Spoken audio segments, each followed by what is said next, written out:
Hello children, welcome to AIMS India's online classes. This is biology session, plasma membrane part 1. So previously we have completed the lesson structural organization of a cell.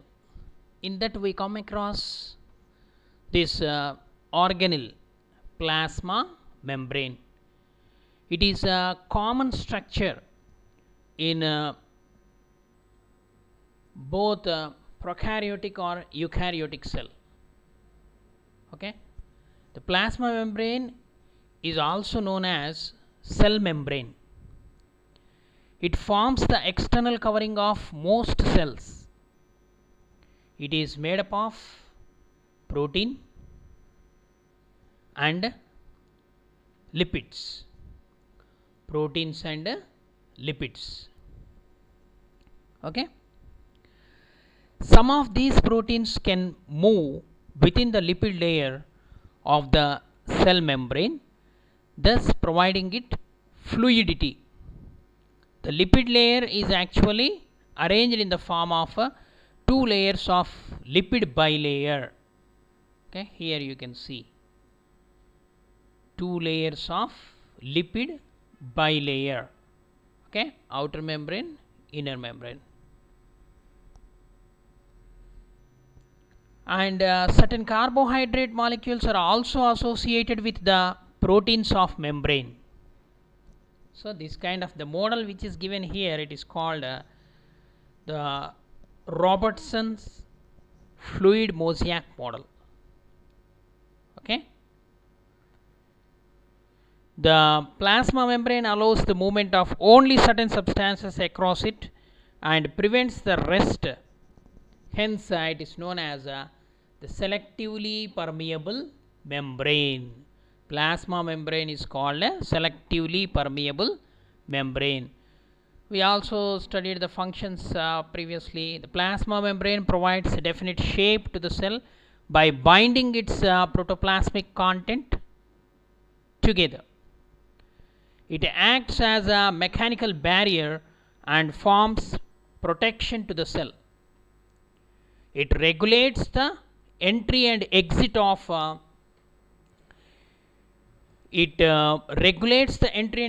substances. That's why it is a semi-permeable membrane. The fluid nature of the plasma membrane makes it flexible and enables it to engulf substances or remove waste by vesicle formation. Certain factors present in the plasma membrane often play an important role in cell recognition, especially in immune responses, because the protein structures immune responses. So overall, the plasma membrane of a cell is made up of lipids, proteins and carbohydrates. Lipids, proteins and carbohydrates. The plasma membrane is semi-permeable and selectively allows the entry and exit of substances into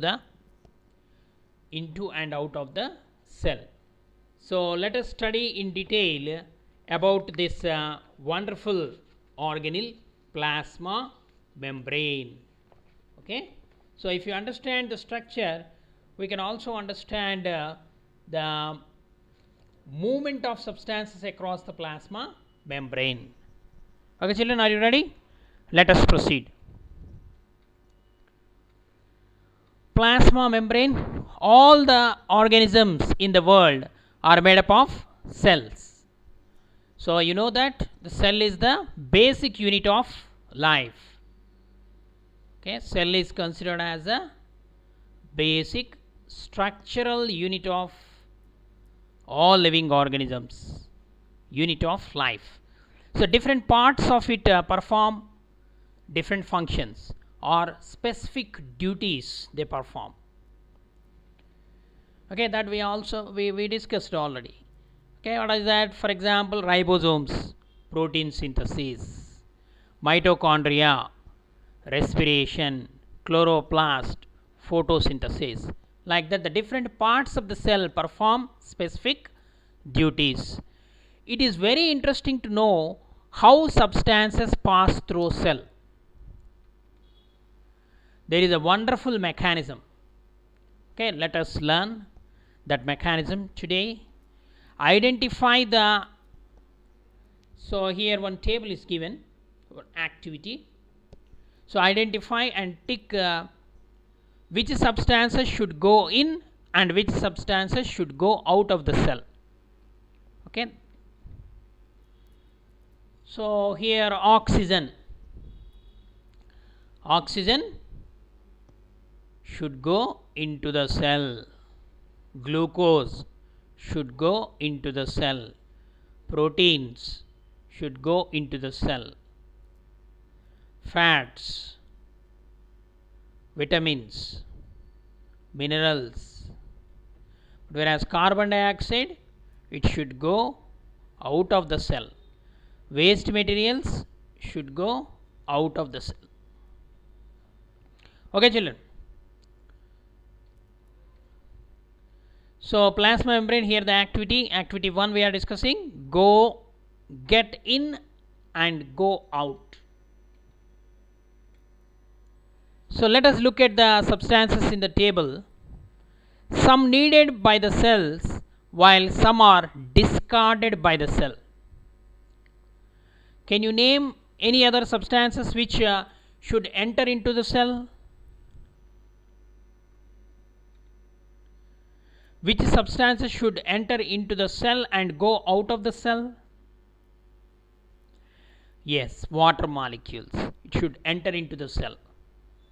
Okay, and the carbon dioxide and some metabolic wastes like urea, ammonia, unwanted salts, excess of salts, they must be go out of the cell. So you know that the cell performs different functions. For these different types of substances are required by the cell. Okay, in order to perform, for example, in order to perform cellular respiration by mitochondria, what is required?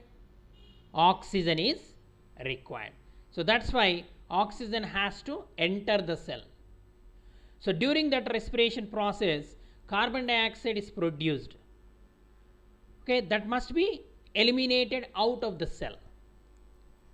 Okay, the substances which are required by the cell may be solids, liquids, or gases. Okay, children. So once again, the substances which are required, okay, they has to enter the cell, and after performing the activity, metabolic activity by the living cell, so many metabolic wastes or metabolites are produced. Some of the metabolites may be useful, some of the metabolites may not be useful. The harmful metabolites must be eliminated from the body. Okay, some, for example, there are certain blood cells are there. Okay, they move from place to place, they perform different functions, isn't it? Certain bacteria or microorganisms which enter into the cell, they are engulfed, they are swallowed by the cells and control, isn't it? So different cells in the body made up of different organelles present in the cell perform different functions or do different duties. So solids like what are the important solids? Solids like glucose is always required. Liquids like water, it is the most important constituent of the cell, and gases like oxygen, it is always required. So to understand the entry or exit of substances into and out of the cell, let us do the following activities. Preparing solutions. What is a solution? A solution is a homogeneous mixture of two or more substances. So to prepare a sugar solution, we need sugar and water. In a sugar solution, sugar is the solute and the water is the solvent. So sugar dissolves in water, forming a solution. What is that solution? Sugar solution. So next, so preparing these solutions, preparation of different types of solutions. The preparation of a saturated solution. So take 100 ml of water in a beaker, add sugar or salt, stir till it dissolves. Okay, take a spoon and stir it until the solute dissolves in the solvent. What is solute? Sugar or salt. Solvent is water. So repeat it till little amount of the solute is left at the bottom of the beaker. Means you have to add the sugar or salt such that at the bottom of the beaker some amount of the solute will not dissolve.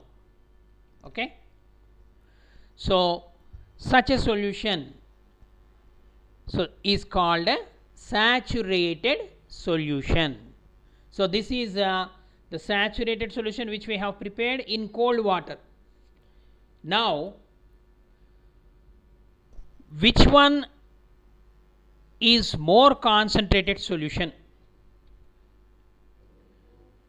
Okay, take 3 beakers and in every beaker with 100 ml of water in each. 3 beakers we have to take. So we are preparing 3 solutions. So take 3 beakers, each with 100 ml of water.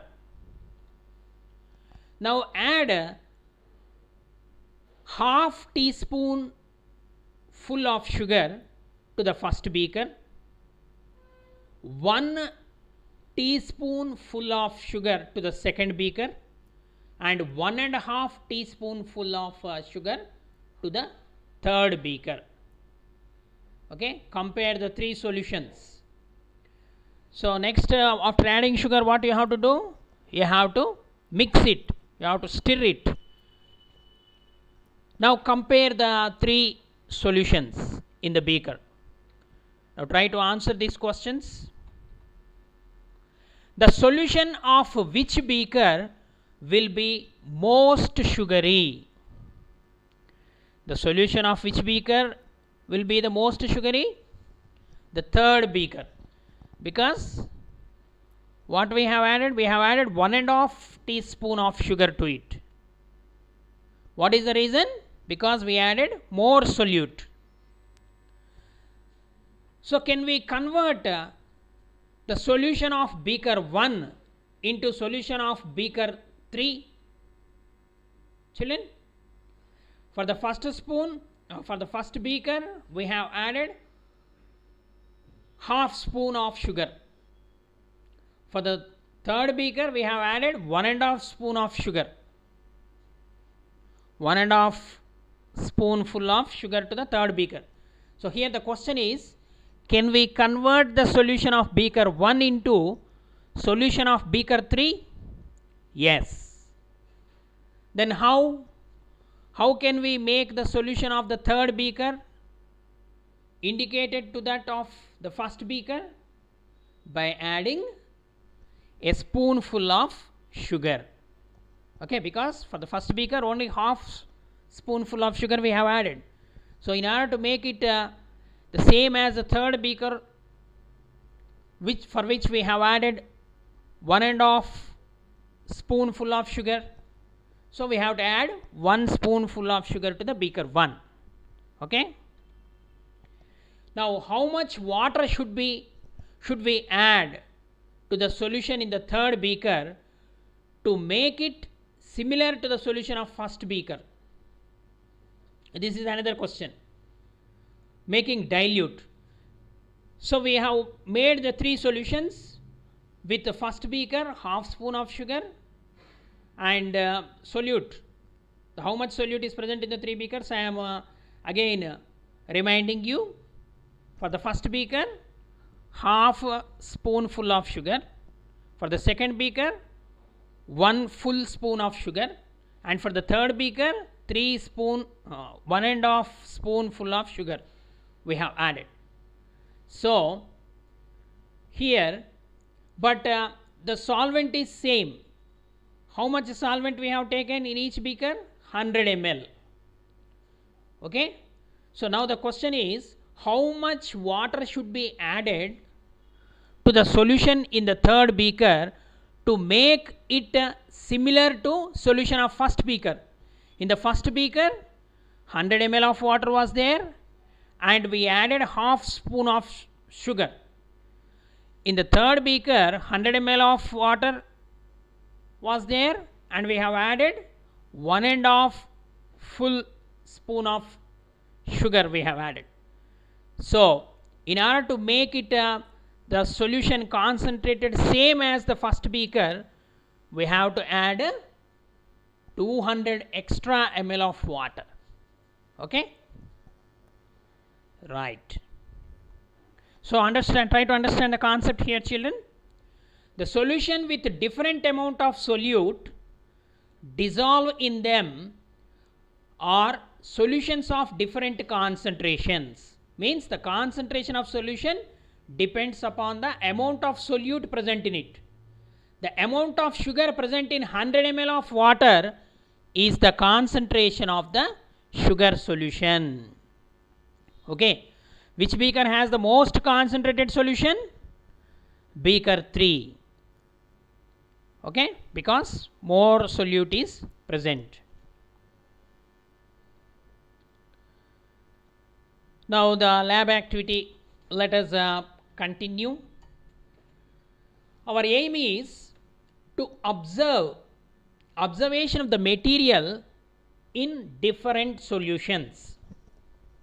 Okay. What are the materials required? We need 2 beakers, tap water, sugar and dry grapes. What are dry grapes means? Kishmish. Okay. Dry grapes or license, they are also called. Kishmish. Procedure. Now what we have to do? Take 100 ml of water in a beaker. We need 2 beakers. We are taking 100 ml of water in each. Keep dry raisin. Raisin means kishmish or dry grapes in it. We have to keep dry grapes or kishmish in 100 ml of water in a beaker, first beaker. Now leave it for 1 hour. Observe what happens. Okay, you have to observe it. Okay. Next,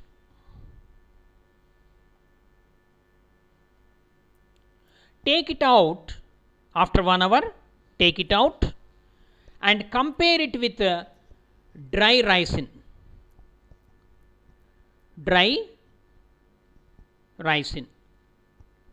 Is there any change in the size of the kishmish?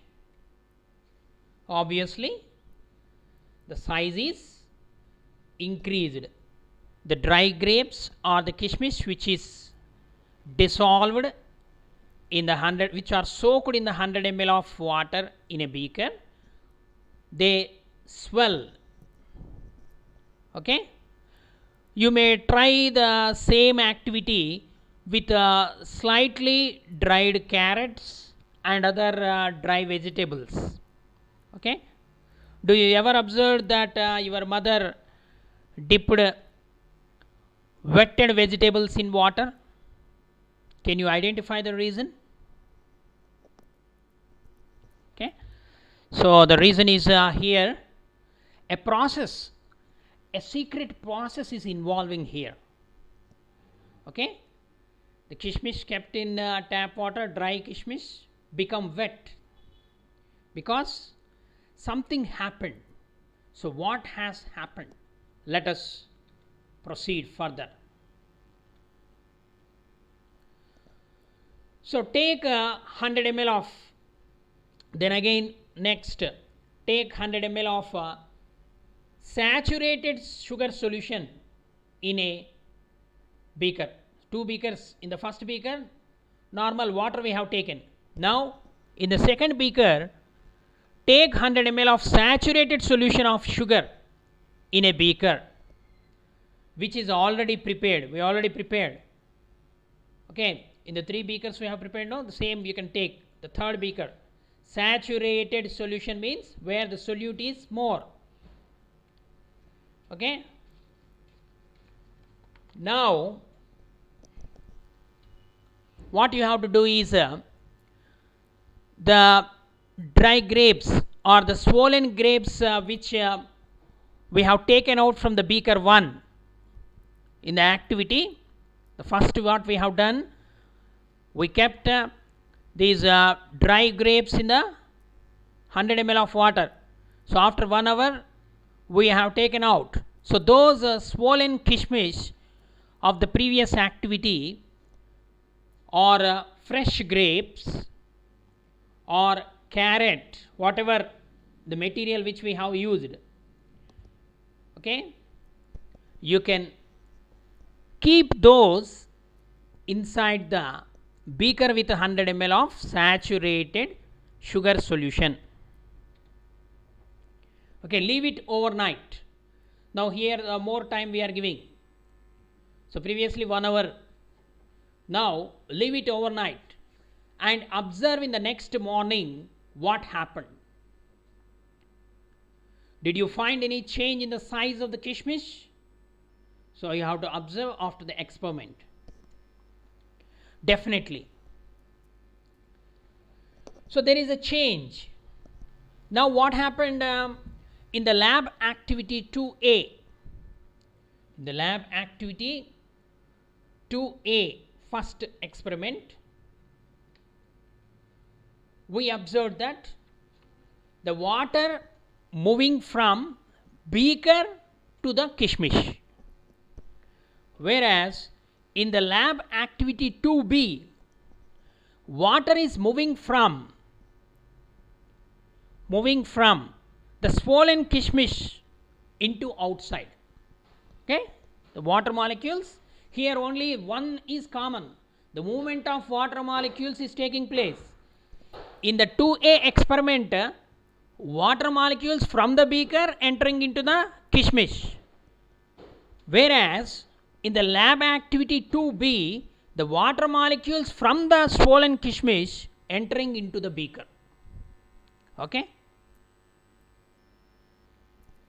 So this is the activity. So let us think how water goes in and comes out of kishmish. Is the layer permits the water to pass through it? How does it works? Okay, the cells in the outer layer of kishmish permit water to pass through. Okay, more experiments we are going to do to understand this concept. Okay children, be ready tomorrow, we will continue. Thank you for watching our video. Please subscribe our channel and press the bell icon for receiving latest updates.